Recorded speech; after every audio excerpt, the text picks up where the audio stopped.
लिखनी कहानी आज गल्प खंडा को चलाउथुबा हाथ।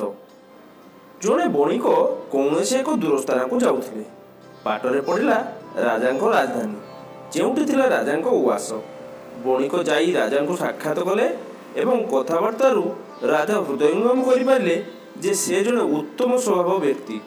तेणु विदाय देला बेले राजा तांको कहिले आपण जेउठाकु जाउछंती ता अनेक दूर एवं बाटरे पड़िबो गोटे घन जंगल।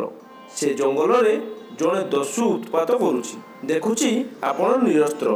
तेणु आत्मरक्षा लगी एई खंडाटे रखंतु। या देखि मंत्री राजा कान पाखरे धीरे कहिले महाराज यह अजथा दान। ए कथा शुणी राजा मंत्री आड़क विरक्ति सूचक दृष्टि निक्षेप कले किंतु बणिक जंग खंडाटी को धरी ताकू टिके परखी राजा को फेराई दे विनम्रतार सहित कहिले महाराज यह एक अजथा दान कारण यह मोर लाभ बदल में अधिक क्षति करिवो। कारण अस्त्रर धार सेतिकी बेले काम आसे जेतेबेले ताकू चलाइबा लगी से उपयुक्त हाथ पाए। मो हाथ सेथि लगी उपयुक्त नुहे बरं आपण जो दस्यु कथा कहउचंती से यह छड़ाई नहीं आउरी उत्पात करिवो।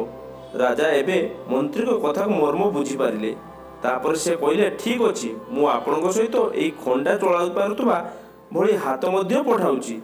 या परे राजांग आदेश रे जड़े सैनिक बणिक सहित गले। दर्शक बंधु क्षुद्र गल्प साहाय्य आपण मानक एंटरटेनमेंट करिबा या मोर छुटिया प्रयास। जदि कोनोसी उच्चारण भूल थाए ताहाले मते क्षमा कर देबे। लेखनी रे कहानी गल्पटी आपण मानक भल लागिथिले वीडियोटी को लाइक कर दियंतु, शेयर कर दियंतु एवं गल्पटी भल लागिथिले किंबा खराब लागिथिले आपण माने कमेंट द्वारा हमकु जणांतु।